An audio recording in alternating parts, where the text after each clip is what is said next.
ബികോമിൻ്റെ financial മാനേജ്മെൻറ്റിൽ നമ്മൾ first വീഡിയോയിൽ നമ്മൾ കുറച്ച് കാര്യങ്ങൾ എന്താണ് ഫിനാൻഷ്യൽ മാനേജ്മെൻറ്റ് എന്നുള്ള ബേസിക്കായ കാര്യങ്ങളാണ് കണ്ടതെങ്കിൽ ഇതിൽ നമ്മൾ അതിൻ്റെ നേച്ചറും ക്യാരക്ടറിസ്റ്റിക്സും ഒക്കെയാണ് പരിശോധിക്കുക. എന്താണ് ഫിനാൻഷ്യൽ മാനേജ്മെൻറ്റ്, അതിന് ചില ബേസിക് ഫീച്ചേഴ്സ് ഉണ്ട്. ഇത് മാനേജ്മെൻറ്റ് വിഷയത്തിൽ വളരെ പ്രധാനപ്പെട്ട ഒരു വിഷയമാണ് ഫിനാൻഷ്യൽ മാനേജ്മെൻറ്റ്. ഓർമ്മിക്കുക, മാനേജ്മെൻറ്റിന് ഒരുപാട് വശങ്ങളുണ്ട്.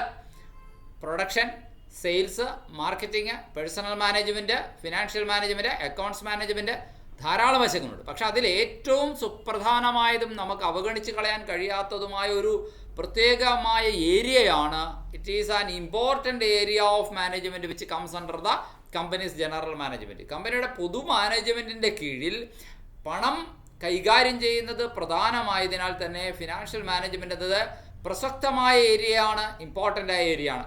ഒന്നാമതായിട്ട് പറയാൻ ആഗ്രഹിക്കുന്നത് അതാണ്. രണ്ടാമത്, it is concerned with the procurement and conversion of capital funds to meet the financial needs of the business enterprise. എവിടെ നിന്നെങ്കിലുമൊക്കെ ക്യാപിറ്റൽ ഫണ്ടുകൾ ആവാൻ സാധ്യതയുള്ള ഫണ്ടുകൾ കണ്ടെത്തുക, പ്രൊക്യൂർ ചെയ്യുക എന്ന് പറഞ്ഞാൽ കണ്ടെത്തുകയാണ്. അതിനെ നമുക്കാവശ്യമുള്ള നമ്മുടെ സാമ്പത്തിക ആവശ്യം, നമ്മുടെ ബിസിനസ്സിൻ്റെ സാമ്പത്തിക ആവശ്യം മീറ്റ് ചെയ്യാൻ പറ്റുന്ന രീതിയിൽ ഫണ്ടുകളുടെ രൂപത്തിലേക്ക് കൺവേർട്ട് ചെയ്തെടുക്കുക.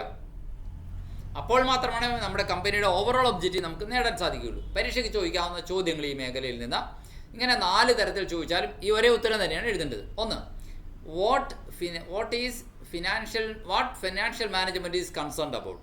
ഫിനാൻഷ്യൽ മാനേജ്മെൻറ്റ് എന്തെന്ത് കാര്യങ്ങളെക്കുറിച്ചാണ് വേവലാതിപ്പെടുന്നത്, കൺസേൺഡ് ആവുന്നത്. രണ്ടാമത്തെ രീതിയിൽ ഇങ്ങനെയും ചോദിക്കാം, what financial management deals in, അല്ലെങ്കിൽ what all are the topics that financial management deals with, ഈ രീതിയിൽ ചോദിക്കാം. മൂന്നാമത് ചോദ്യം വരാവുന്ന സാധ്യത ഇങ്ങനെയാണ്, what is the nature of financial management. Financial മാനേജ്മെൻറ്റിൻ്റെ പ്രകൃതം എന്താണ്, എന്തെല്ലാം കാര്യങ്ങളുമായി ബന്ധപ്പെട്ടാണ് അതിൻ്റെ പ്രകൃതം കെട്ടുപിണഞ്ഞ് കിടക്കുന്നത്. നാലാമത്തെ രീതിയിലും ഇതേ ചോദ്യം തന്നെ വരാം, what are the characteristics of financial management. Financial മാനേജ്മെൻറ്റിൻ്റെ സവിശേഷതകൾ എന്തൊക്കെയാണ്. വാസ്തവത്തിൽ ഇതെല്ലാം ഒറ്റ ഒരു ആശയം തന്നെയാണ് പറയാനുള്ളത്. ഫിനാൻഷ്യൽ മാനേജ്മെൻറ്റ് എന്ന് പറഞ്ഞാൽ ഫണ്ടുകളുടെ പ്രൊക്യൂർമെൻറ്റും അതിൻ്റെ ഇഫക്റ്റീവ് യൂസുമാണ് എന്ന് നമ്മൾ ആദ്യം പറഞ്ഞു. ഫണ്ടുകൾ എവിടെ നിന്നെങ്കിലുമൊക്കെ സംഘടിപ്പിക്കുന്നതിനാണ് പ്രൊക്യൂർമെൻറ്റ് എന്ന് പറയുന്നത്, അതിൻ്റെ ഇഫക്റ്റീവ് യൂസ്. എന്നാൽ ആ 2 കാര്യങ്ങൾ കൊണ്ട് തീർന്നോ? ഇല്ല. വായ്പാ മാനേജ്മെൻറ്റ് ഒരു പ്രധാനപ്പെട്ട കാര്യമാണ്. വായ്പകൾ സമയത്ത് വാങ്ങിക്കാൻ മാത്രം പഠിച്ചാൽ പോരാ, അത് കൃത്യമായി അവ തിരിച്ചടക്കാനും അതുമായി ബന്ധപ്പെട്ട് ഇൻട്രസ്റ്റുകളോ പലിശകളോ കാര്യങ്ങളൊക്കെ ഉണ്ടെങ്കിൽ അതൊക്കെ കൃത്യമായിട്ട് എടുക്കാൻ, അതൊക്കെ ക്രെഡിറ്റ് മാനേജ്മെൻറ്റുമായി ബന്ധപ്പെട്ട കാര്യങ്ങളാണ്. അതുപോലെ തന്നെ നമ്മുടെ ഫിനാൻഷ്യൽ മാനേജ്മെൻറ്റ് ഫിനാൻഷ്യൽ അസറ്റ്സ് ഓരോന്നിനെയും പഠിക്കണം, അതിൻ്റെ ഫ്ലെക്സിബിലിറ്റി മനസ്സിലാക്കണം. അതുപോലെ തന്നെ അവയെ ഫിനാൻഷ്യൽ മാനേജ്മെൻറ്റിൽ ഫിനാൻസിൻ്റെ കൺട്രോൾ ഉണ്ട് എന്നുള്ളതാണ്. ധനപരമായ ധൂർത്ത് നമുക്ക് ഒഴിവാക്കാൻ കഴിയണമെങ്കിൽ തീർച്ചയായിട്ടും നിയന്ത്രണം ആവശ്യമാണ് ആ മേഖലയിൽ. Controlling is an important thing which should be considered first. അതുപോലെ തന്നെ മറ്റൊരു കാര്യം, ഫിനാൻഷ്യൽ അനാലിസിസ് നടത്തിക്കൊണ്ടിരിക്കണം, വിശകലനം ചെയ്തുകൊണ്ടിരുന്നാലാണ് അപ്പോഴുള്ള സാമ്പത്തിക രംഗത്തുണ്ടാവുന്ന മാറ്റങ്ങളും ഏതേത് ഫിനാൻഷ്യൽ അസറ്റ്സിനാണ് മാർക്കറ്റിലുള്ള കയറ്റം ഇറക്കം എന്നിവയൊക്കെ അറിയാനായിട്ട്, അതുപോലെ തന്നെ ഏറ്റവും ചിലവ് കുറഞ്ഞ ആദായകരമായ ഫിനാൻഷ്യൽ അസറ്റ്സ് ഏതൊക്കെയാണ് തിരിച്ചറിയണമെങ്കിൽ കമ്പയർ ചെയ്യുകയും വേണം, പലതിനെ തമ്മിൽ കമ്പയർ ചെയ്യണം, വിശകലനം ചെയ്യണം. ഫിനാൻഷ്യൽ പ്ലാനിങ് തന്നെ നമ്മുടെ കമ്പനിയിൽ വേണമെന്നുള്ളതാണ്. അപ്പോൾ അതും ഫിനാൻഷ്യൽ മാനേജ്മെൻറ്റിൻ്റെ വേറൊരു കാര്യമാണ്. ഡിസിഷൻ മേക്കിംഗ്, തീരുമാനമെടുക്കണം. പലതരത്തിലുള്ള ഓൾട്ടർനേറ്റീവ് സോഴ്സുകൾ നമ്മുടെ മുന്നിൽ വരുമ്പോൾ ഇതിലേതാണ് എൻ്റെ കമ്പനിക്ക് ഇണങ്ങുന്നത്, ഏതാണ് കൂടുതൽ പ്രോഫിറ്റബിലിറ്റി ഉള്ളത്, ഏതാണ് സേഫ്റ്റി ഉള്ളത്, ഏതാണ് ലിക്വിഡിറ്റി ഉള്ളത്, ഇതൊക്കെ നോക്കിയിട്ട് നമുക്ക് പറ്റിയത് അത് വാങ്ങിക്കണം, ഏതിനേക്ക് നമ്മൾ ഇറങ്ങിത്തിരിക്കണം. ഇത് ഡിസിഷൻ മേക്കിംഗ് ആണ്, മാനേജീരിയൽ ഡിസിഷൻ മേക്കിംഗ് ആണ്. സോ ഈ മാനേജീരിയൽ ഡിസിഷൻ മേക്കിംഗ് ഫിനാൻസ് മാനേജ്മെൻറ്റുമായി ബന്ധപ്പെടുത്ത് അതും പ്രധാനമാണ്. അപ്പോൾ ചുരുക്കി പറഞ്ഞാൽ ഫിനാൻഷ്യൽ മാനേജ്മെൻറ്റ് ഈ പറഞ്ഞ എല്ലാ കാര്യങ്ങളിലും ഡീൽ ചെയ്യുന്നു. എന്തെല്ലാം ഒരു ചോദ്യം അങ്ങനെ ആയിരുന്നു അല്ലേ, ഫിനാൻഷ്യൽ മാനേജ്മെൻറ്റ് ഏതെല്ലാം കാര്യങ്ങൾ ഡീൽ ചെയ്യുന്നു, ഈ പറഞ്ഞ എല്ലാ കാര്യങ്ങളും, ഫണ്ടുകളുടെ പ്രൊക്യൂർമെൻറ്റും അല്ലേ, അതുപോലെ തന്നെ അതിൻ്റെ ഫിനാൻഷ്യൽ പ്ലാനിങ്ങിൻ്റെ കാര്യം, ഫിനാൻഷ്യൽ അനാലിസിസ്, മാനേജീരിയൽ ഫിനാൻഷ്യൽ ആസ്പെക്റ്റിനെ സംബന്ധിച്ചുള്ള മാനേജീരിയൽ ആയിട്ടുള്ള ഡിസിഷൻ മേക്കിങ്, ഫിനാൻഷ്യൽ കൺട്രോള്, വായ്പാ മാനേജ്മെൻറ്റ്, ക്രെഡിറ്റ് മാനേജ്മെൻറ്റ്, ഈ ഫണ്ടുകളുടെ സംഘടിപ്പിച്ച പ്രൊക്യൂർ ചെയ്ത ഫണ്ടുകളുടെ ഫലപ്രദമായ വിനിയോഗം, ഫണ്ടുകൾ ഫ്ലെക്സിബിലിറ്റി ഉള്ളത് ഏതൊക്കെയാണ്, റിജിഡ് ഫണ്ടുകൾ ഏതൊക്കെയാണ് എന്നൊക്കെ തിരിച്ചറിയാനായിട്ട് കഴിയുക. ഇതൊക്കെ ഫിനാൻഷ്യൽ മാനേജ്മെൻറ്റ് കൺസേൺഡ് ആവണ വശങ്ങൾ തന്നെയാണ്, ആകുലപ്പെടുന്ന വശങ്ങൾ തന്നെയാണ്. ജാഗ്രതയാ പുലർത്തേണ്ടുന്ന വശങ്ങൾ തന്നെയാണ്. അതുപോലെ തന്നെ ഇത് തന്നെയാണ് ഫിനാൻഷ്യൽ മാനേജ്മെൻറ്റിൻ്റെ സ്വഭാവ പ്രകൃതം, നേച്ചർ അല്ലെങ്കിൽ ക്യാരക്ടറിസ്റ്റിക്. അപ്പോൾ ഏത് തരത്തിലുള്ള ചോദ്യം വന്നാലും നമ്മൾ ഈ 8 പോയിൻറ്റ്സിലൂടെ ഉത്തരം പറയാനാണ് നമ്മളിപ്പോൾ തൽക്കാലം നമ്മുടെ ഈ ടെക്സ്റ്റ് ബുക്കിലൂടെ നമ്മൾ ശ്രദ്ധിക്കുന്നത്. ഒന്ന്, പ്രൊക്യൂർമെൻറ്റ് ഓഫ് ഫണ്ട്സ്, ഫണ്ടുകൾ സംഘടിപ്പിക്കുക. Financial management is concerned with the collection of funds, that is racing of funds. എന്താണ് കളക്ഷൻ ഓഫ് ഫണ്ട്സ് എന്ന് വെച്ചാൽ ഫണ്ട് റേസ് ചെയ്യൽ, സംഘടിപ്പിക്കൽ. ഷെയറുകൾ ഇറക്കിക്കൊണ്ട് നമുക്ക് ഫണ്ട് സംഘടിപ്പിക്കാൻ സാധിക്കും, അല്ലെങ്കിൽ ഡിബഞ്ചറുകൾ ഇറക്കിക്കൊണ്ട് ഫണ്ട് സംഘടിപ്പിക്കാൻ സാധിക്കും, അല്ലെങ്കിൽ ബാങ്ക് ലോണിലൂടെ ഫണ്ടുകൾ സംഘടിപ്പിക്കാൻ സാധിക്കും. ഏതൊക്കെ സോഴ്സുകളിൽ നിന്ന് ഫണ്ട് റേസ് ചെയ്യാൻ പറ്റുമോ അതിൽ നിന്നൊക്കെ ഫണ്ട് റേസ് ചെയ്യുന്നതുമായി ബന്ധപ്പെട്ട കാര്യമാണ്. ഡിഫറെൻറ്റ് സോഴ്സസ് എന്ന് financial management is concerned with the collection of funds from different sources. അതാണ് പ്രൊക്യൂർമെൻറ്റ് ഓഫ് ഫണ്ട്സ് എന്ന topic. It includes identification of sources funds, ഏതേതാണ് ഫണ്ടുകളുടെ വിവിധങ്ങളായ സോഴ്സുകൾ ഏതൊക്കെയാണെന്നൊന്ന് തിരിച്ചറിയണം. എന്നിട്ട് വേണം അവിടെ നിന്നൊക്കെ ഫണ്ട് റേസ് ചെയ്യാനായിട്ട്. Raising of funds, then consideration of cost of capital. നമ്മൾ ആ ഫണ്ട് റേസ് ചെയ്യാൻ നേരത്തെ ഒരു ബാങ്ക് ലോൺ എടുക്കുമ്പോൾ അതിന് എന്ത് ചിലവ് വരും എന്ന് നോക്കണം. ഷെയർ ഇറക്കാമെന്ന് വിചാരിച്ചു കഴിഞ്ഞാൽ ഷെയർ ഇഷ്യൂ ചെയ്യുന്നതിന് ചിലവുകളൊക്കെ ഉണ്ട്. അപ്പോൾ ആ ചിലവുകളൊക്കെ നമുക്ക് വലിയ ചിലവുകളാണെങ്കിൽ നമുക്ക് തീർച്ചയായിട്ടും നമ്മുടെ ഫണ്ട് മേടിക്കുന്ന ഏർപ്പാട് ചിലവേറിയതായി പോകും. ഫണ്ട് സംഘടിപ്പിക്കുന്ന ഏർപ്പാട് ചിലവേറിയതാകാതിരിക്കാൻ പരമാവധി ശ്രദ്ധിക്കുക. അതായത് ഓരോ ഫണ്ട് റേസിംഗ് മെത്തേഡിനും അതിൻ്റേതായ കോസ്റ്റ് ഉണ്ട്, അതൊന്ന് പരിഗണിക്കണം, അതൊന്ന് സ്റ്റഡി ചെയ്യണം. അത് ഫണ്ട് റേസിങ്ങുമായി ബന്ധപ്പെട്ട് ഫണ്ടുകളുടെ പ്രൊക്യൂർമെൻറ്റുമായി ബന്ധപ്പെട്ട് നമ്മൾ ശ്രദ്ധിക്കേണ്ടത് ഒരു പ്രധാനപ്പെട്ട കാര്യമാണ്. രണ്ടാമത്തെ കാര്യമാണ് ഇഫക്റ്റീവ് യൂസ് ഓഫ് ഫണ്ട്സ്, ഫണ്ടുകളുടെ ഫലപ്രദമായ ഉപയോഗമാണ്. Financial management is concerned with the effective use of funds collected from various sources. പല സോഴ്സുകളിൽ നിന്ന് നമ്മൾ കളക്ട് ചെയ്ത ഫണ്ടുകളുടെ ഫലപ്രദമായ ഉപയോഗം ആണ് പ്രധാനപ്പെട്ട കാര്യം. It means the best utilisation of funds, ഫണ്ടുകളുടെ ഏറ്റവും നല്ല വിനിയോഗമാണ് അതുകൊണ്ട് ഉദ്ദേശിക്കുന്നത്. അത് എന്താണ് ഫണ്ടുകളുടെ ഏറ്റവും നല്ല വിനിയോഗം എന്ന് ഉദ്ദേശിക്കുന്നത്? ഫണ്ടുകളുടെ നമ്മൾ ഇൻവെസ്റ്റ് ചെയ്യുമ്പോൾ സേഫ്റ്റി ഉണ്ടാകണം. ഫണ്ട് ഇൻവെസ്റ്റ് ചെയ്യുന്നിടത്ത് ഒരു പ്രയോജനമില്ലാതെ, ഒരു ഉറപ്പുമില്ലാത്ത മേഖലയിൽ ഫണ്ട് ഇൻവെസ്റ്റ് ചെയ്തിട്ട് കാര്യമുണ്ടോ? ഇല്ല. ഒരിക്കലും ഇൻവെസ്റ്റ് ചെയ്ത് കഴിഞ്ഞാൽ പിന്നീട് അത് തിരിച്ചെടുക്കാൻ സാധിക്കില്ല. ലിക്വിഡിറ്റി കുറവുള്ള രീതിയിലുള്ള ഒരു ഇൻവെസ്റ്റ്മെൻറ്റ് പ്രോജക്റ്റ് ആണെങ്കിൽ നമ്മളത് ശരിക്കും 2 തവണ ആലോചിക്കണം. We have to think twice.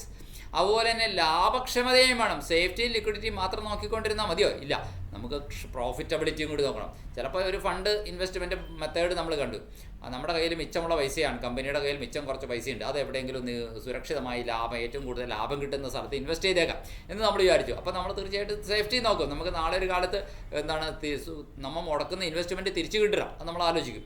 ഒപ്പം തന്നെ നമ്മൾ ആവശ്യത്തിന്, പെട്ടെന്നൊരു അത്യാവശ്യത്തിന് ഓടിച്ചെന്ന പൈസ കിട്ടണം, ലിക്വിഡിറ്റി വേണം. ഇത് രണ്ടും ശരിയാണ്. പക്ഷേ ലാഭം ഇത്തിരി ഭയങ്കര കാര്യമായിട്ട് കുറവാണെങ്കിൽ, പ്രോഫിറ്റബിലിറ്റി തീരെ ഇല്ല എങ്കിൽ നമ്മൾ ചിലപ്പോൾ അത് എന്ത് ചെയ്യുന്നു, ആ പ്ലാൻ മാറ്റിവയ്ക്കും. കുറച്ചും കൂടെ സേഫ്റ്റിയും ലിക്വിഡിറ്റിയും പ്രോഫിറ്റബിലിറ്റിയും ഒത്തിണങ്ങുന്ന ഒരു ഇൻവെസ്റ്റ്മെൻറ്റ് പദ്ധതി നമ്മുടെ മുന്നിലുണ്ടോ എന്ന് നമ്മൾ പിന്നെയും അന്വേഷിച്ചിറങ്ങും. അതാണ് പറഞ്ഞു വരുന്നത്. അപ്പോൾ അങ്ങനെ സേഫ്റ്റി എൻഷുർ ചെയ്യുന്ന, ലിക്വിഡിറ്റി എൻഷുർ ചെയ്യുന്ന, പ്രോഫിറ്റബിലിറ്റി എൻഷുർ ചെയ്യുന്ന ഇൻവെസ്റ്റ്മെൻറ്റ് മെത്തേഡുകൾ, ഒപ്പം തന്നെ ഇൻവെസ്റ്റ്മെൻറ്റ് മാത്രമല്ല നമ്മുടെ കയ്യിലുള്ള ഫണ്ടുകളുടെ ഫലപ്രദമായ യൂസ് എന്നതുകൊണ്ട് അതാണ് ഉദ്ദേശിക്കുന്നത്. ഒരു വശത്തുകൂടെ നമ്മൾ ഫണ്ട് ഇല്ലാണ്ട് വരുമ്പോൾ നമ്മൾ പുറത്തുനിന്ന് ഫണ്ട് മേടിക്കാൻ നേരത്ത് അത് അധികം ചിലവ്, പണച്ചെലവില്ലാതെ ലെസ് കോസ്റ്റിൽ ഫണ്ട് കളക്ട് ചെയ്യുന്ന കാര്യമാണ് കോസ്റ്റ് ഓഫ് റേസിംഗ് ഫണ്ട് എന്ന് നമ്മൾ ഉദ്ദേശിച്ച് പറഞ്ഞത്. എന്നാൽ ഇപ്പോൾ പറഞ്ഞു നമ്മുടെ കയ്യിൽ മിച്ചം ഫണ്ട് ഉണ്ടെന്നിരിക്കട്ടെ, അപ്പോൾ നമ്മളത് ഇൻവെസ്റ്റ് ചെയ്യാൻ ഇറങ്ങിത്തിരിക്കും. അങ്ങനെ ഇറങ്ങിത്തിരിക്കുമ്പോൾ നമുക്കത് 3 കാര്യങ്ങൾ ഉറപ്പുവരുത്തുന്ന ഇൻവെസ്റ്റ്മെൻറ്റിലാണ് നമ്മൾ ശ്രദ്ധിക്കുക. ഒന്ന് സേഫ്റ്റി, വേറൊന്ന് ലിക്വിഡിറ്റി, വേറൊന്ന് പ്രോഫിറ്റബിലിറ്റി. പലപ്പോഴും കണ്ടുവരുന്ന പ്രവണത സേഫ്റ്റിയും ലിക്വിഡിറ്റിയും ഒക്കെ കാര്യമായിട്ട് വരുമ്പോൾ പ്രോഫിറ്റബിലിറ്റി തീരെ കുറയുന്ന കാര്യമാണ് നമ്മൾ കണ്ടിരിക്കുന്നത്. ഉണ്ട്, ഇപ്പോൾ ബാങ്കിൽ ഫിക്സഡ് ഡെപ്പോസിറ്റ് ഇട്ടാൽ സേഫ്റ്റി ഉണ്ട്, പക്ഷേ അപ്പോൾ ലിക്വിഡിറ്റി പോകും, കാരണം ആ കാലാവധി പൂർത്തിയാകാണ്ട് എടുക്കാൻ പറ്റില്ല. പക്ഷേ പ്രോഫിറ്റബിലിറ്റി ഉണ്ട്, കാരണം കൂടുതൽ പലിശ കിട്ടുന്നത് എന്താണ്, ഫിക്സഡ് ഡെപ്പോസിറ്റ് ഇടുന്നതാണ്.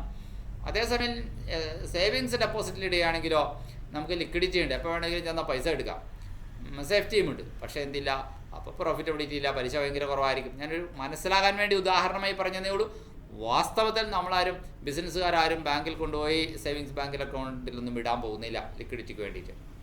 ഇനി മൂന്നാമത്തെ പോയിന്റ് എന്ന് പറയുന്നത് ഫ്ലെക്സിബിലിറ്റിയാണ്. Financial management is flexible enough to adjust to the changes in the economic activities within the enterprise and outside the enterprise. സ്ഥാപനത്തിനുള്ളിലും സ്ഥാപനത്തിന് വെളിയിലുമായിട്ട് നടക്കുന്ന സാമ്പത്തിക പ്രവർത്തനങ്ങൾക്കനുസരിച്ച് ചേഞ്ചസിന് അഡ്ജസ്റ്റഡ് ആവാനായിട്ട് നമ്മൾ പഠിക്കണം. ഫിനാൻഷ്യൽ മാനേജ്മെൻറ്റ് അതിനനുസരിച്ച് ഫ്ലെക്സിബിൾ ആയിരിക്കണം. It should be flexible enough to adjust to the changes in the economic activities within the enterprise and also outside the enterprise. അതായത് ഇൻറ്റേർണൽ ആയിട്ടുള്ളതും എക്സ്റ്റേണൽ ആയിട്ടുള്ളതുമായിട്ടുള്ള എൻവയോൺമെൻറ്റിനനുസരിച്ച് നമ്മുടെ ഫിനാൻഷ്യൽ മാനേജ്മെൻറ്റ് അയവ് കാണിക്കണം, ഫ്ലെക്സിബിലിറ്റി കാണിക്കണം എന്നർത്ഥം. വളരെ കർക്കശമായ റിജിഡായ ഒരു തരം ഫിനാൻഷ്യൽ മാനേജ്മെൻറ്റ് ഒരിക്കലും ഒരു നല്ല ഫിനാൻഷ്യൽ മാനേജ്മെൻറ്റ് എന്ന് പറയാൻ സാധിക്കില്ല. സ്ഥാപനത്തിനകത്തു തൽക്കാലം നടന്നുകൊണ്ടിരിക്കുന്ന മാറ്റങ്ങൾ, സ്ഥാപനത്തിന് വെളിയിൽ ഗവൺമെൻറ് വരുത്തുന്ന മാറ്റങ്ങളാണെങ്കിൽ ശരി, അല്ലെങ്കിൽ മറ്റ് കോമ്പറ്റീറ്റീവ്സ് കൊണ്ടുവരുന്ന മാറ്റങ്ങളാണെങ്കിൽ ശരി, എക്സ്റ്റേണലായ ചേഞ്ചസിനനുസരിച്ച് നമ്മുടെ ഫിനാൻഷ്യൽ മാനേജ്മെൻറ്റിൽ അല്പസ്വല്പം വിട്ടുവീഴ്ച ചെയ്യാൻ തയ്യാറുള്ള, അയവ് കാണിക്കാൻ തയ്യാറുള്ള, ഫ്ലെക്സിബിലിറ്റി കാണിക്കാൻ തയ്യാറുള്ള ഫിനാൻഷ്യൽ മാനേജ്മെൻറ്റിനെയാണ് നമ്മൾ പ്രിഫർ ചെയ്യുന്നത്. നാലാമതായിട്ട് മാനേജീരിയൽ ഡിസിഷൻ മേക്കിംഗ് ആണ്. അതായത് മാനേജ്മെൻറ്റിൻ്റെ തീരുമാനമെടുക്കലാണ്. Financial management takes different types of decisions in respect of financial activities of the ഫേമിൻ്റെ ഫിനാൻഷ്യൽ ആക്ടിവിറ്റികളുമായി ബന്ധപ്പെട്ട് പലതരത്തിലുള്ള തീരുമാനങ്ങൾ മാനേജ്മെൻറ്റ് പലപ്പോഴും എടുക്കും. കാരണം മാനേജ്മെൻറ്റിന് 3 പ്രധാനപ്പെട്ട തീരുമാനങ്ങളാണ് ഫിനാൻഷ്യൽ മാനേജ്മെൻറ്റുമായി ബന്ധപ്പെട്ട് എപ്പോഴും എടുക്കേണ്ടി വരാറുള്ളത്. എന്തൊക്കെയാണ്? ഇൻവെസ്റ്റ്മെൻറ്റ് ഡിസിഷൻ, അതുപോലെ തന്നെ ഫിനാൻസിങ് ഡിസിഷൻ, ഡിവിഡൻഡ് ഡിസിഷൻ. എന്താണ് ഇൻവെസ്റ്റ്മെൻറ്റ് ഡിസിഷൻ? നമ്മുടെ കയ്യിൽ മിച്ചമുള്ള പൈസ നമ്മൾ ലാഭം കിട്ടുന്ന, സേഫ്റ്റി ഉള്ള, അതുപോലെ ലിക്വിഡിറ്റി ഉള്ള ഏതെങ്കിലും ഒരു പ്രോജക്റ്റിലേക്ക് നമ്മൾ ഇൻവെസ്റ്റ് ചെയ്യുന്നതാണ് ഇൻവെസ്റ്റ്മെൻറ്റ് ഡിസിഷൻ. അതുപോലെ തന്നെ എന്താണ് ഫിനാൻസിങ് ഡിസിഷൻ എന്ന് പറയുന്നത്? ഫിനാൻസിങ് ഡിസിഷൻ എന്ന് പറയുന്നത് ഇത് മാത്രമല്ല, നമ്മൾ ഫണ്ട് കണ്ടെത്തുക. നമ്മുടെ ഫണ്ടിൻ്റെ ഷോർട്ടേജ് വരുമ്പോൾ അത് ബാങ്കിൽ നിന്ന് ലോൺ എടുത്തോ, അല്ലെങ്കിൽ ഷെയറുകൾ ഇറക്കിയോ, ഡിബഞ്ചറുകൾ ഇറക്കിയോ, അല്ലെങ്കിൽ മറ്റ് പബ്ലിക് ഡെപ്പോസിറ്റുകൾ കളക്ട് ചെയ്തോ, ബോണ്ടുകളിലൂടെയോ ഒക്കെ സമാഹരിക്കുക എന്നുള്ളതാണ് ഫിനാൻസിങ് ഡിസിഷൻ. നമ്മുടെ കമ്പനിയുടെ സാമ്പത്തിക ഭദ്രത ഉണ്ടാക്കിയെടുക്കാനുള്ള ഏർപ്പാടാണ്.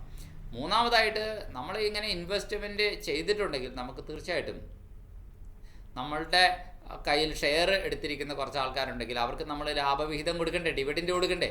അപ്പോൾ ഡിവിഡൻഡ് എങ്ങനെ കൊടുക്കണം, എന്തോരം കൊടുക്കണം എന്നുള്ളതിനെ സംബന്ധിച്ച് നമ്മൾ തീരുമാനം എടുക്കണം. മുഴുവൻ ലാഭവും കൂടി ഒറ്റയടിക്ക് ഡിവിഡൻഡ് കൊടുത്താൽ ഡിവിഡൻഡ് ഷെയർ ഹോൾഡേഴ്സിന് സന്തോഷമാവും, പക്ഷേ അതൊരിക്കലും ഒരു നല്ല തീരുമാനമായിരിക്കില്ല.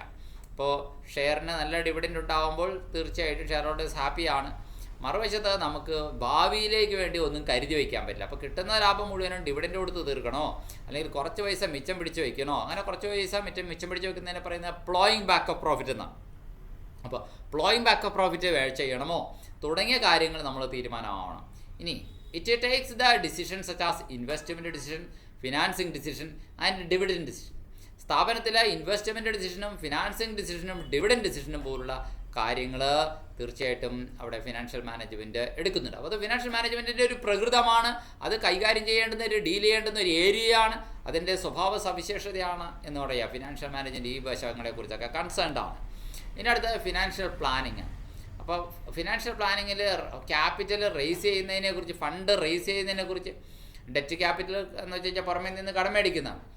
ഓണർഷിപ്പ് ക്യാപിറ്റൽ എന്ന് പറയുന്നത് ഷെയർ ഹോൾഡേഴ്സിൻ്റെ കയ്യിൽ നിന്ന് ഷെയർ എടുക്കാൻ പറഞ്ഞ് ഓണേഴ്സായ ഷെയർ ഹോൾഡേഴ്സിൻ്റെ കയ്യിൽ നിന്ന് പൈസ സംഘടിപ്പിക്കുന്നതാണ്.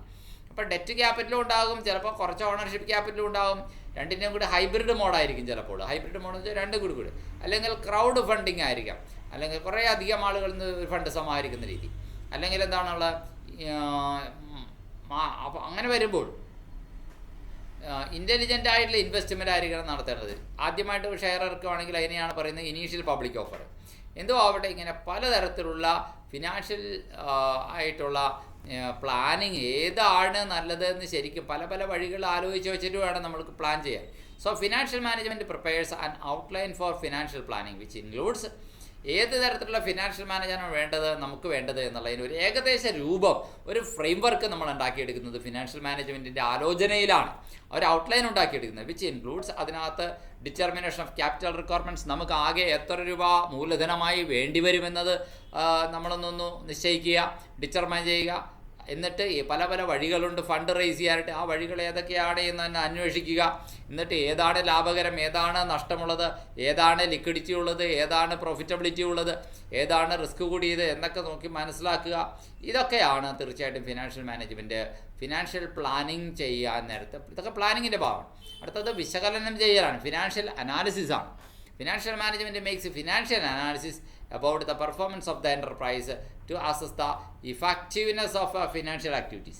നമ്മുടെ ഫിനാൻഷ്യൽ പ്രവർത്തനങ്ങൾ ഇങ്ങനെ ഓടിക്കൊണ്ടിരിക്കുകയാണ്.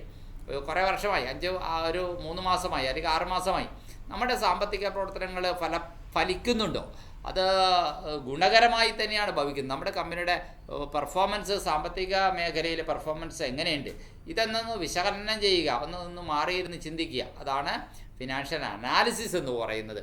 ചിലപ്പോൾ നമ്മളുടെ തെറ്റായ നീക്കങ്ങൾ കൊണ്ട് നമുക്ക് നഷ്ടങ്ങൾ സംഭവിച്ചിട്ടുണ്ടാകാം. സാമ്പത്തിക രംഗത്ത് നമ്മുടെ ഗുണകരമായ നീക്കങ്ങൾ കൊണ്ട് നമുക്ക് വൻ നഷ്ടങ്ങൾ ഉണ്ടാകേണ്ട സ്ഥാനത്ത് അത് ഒഴിവായി പോയിട്ടുണ്ടാവാം, അഥവാ ലാഭങ്ങൾ ഉണ്ടാക്കിയിട്ടുണ്ടാകാം. ഇതൊക്കെ അനലൈസ് ചെയ്യാൻ പുറകോട്ട് തിരിഞ്ഞൊന്നൊന്ന് നോക്കാൻ സമയം കിട്ടിയാലേ സാധിക്കുള്ളൂ. ഈ പുറകോട്ട് തിരിഞ്ഞ് ഇതുവരെ കഴിഞ്ഞുപോയ ഫിനാൻഷ്യൽ ആയിട്ടുള്ള നീക്കങ്ങൾ വിജയകരമായിരുന്നോ അല്ലയോ എന്നുള്ള ഒരു പരിശോധനയാണ് ഫിനാൻഷ്യൽ അനാലിസിസ് എന്ന് പറയുന്നത്. കഴിഞ്ഞുപോയ ഫിനാൻഷ്യൽ ആക്ടിവിറ്റീസിനെ അതിൻ്റെ എത്രമാത്രം ഇഫക്റ്റീവ് ആയിരുന്നു എന്ന് വിലയിരുത്തലാണ്, മൂല്യനിർണ്ണയം ചെയ്യലാണ്, അസസ് ചെയ്യലാണ് ഫിനാൻഷ്യൽ അനാലിസിസ് എന്നുകൊണ്ട് ഉദ്ദേശിക്കുന്നത്. അടുത്തത് നിയന്ത്രണമാണ്, ഫിനാൻഷ്യൽ കൺട്രോളാണ്. ഫിനാൻഷ്യൽ കൺട്രോളിൽ financial management implements control over the financial activities of the business enterprise. Business സ്ഥാപനത്തിൻ്റെ ഫിനാൻഷ്യൽ ആക്ടിവിറ്റീസ് മേൽ നിയന്ത്രണം ഏർപ്പെടുത്തിയാണ്. Financial control ensures effective use of funds in a planned way.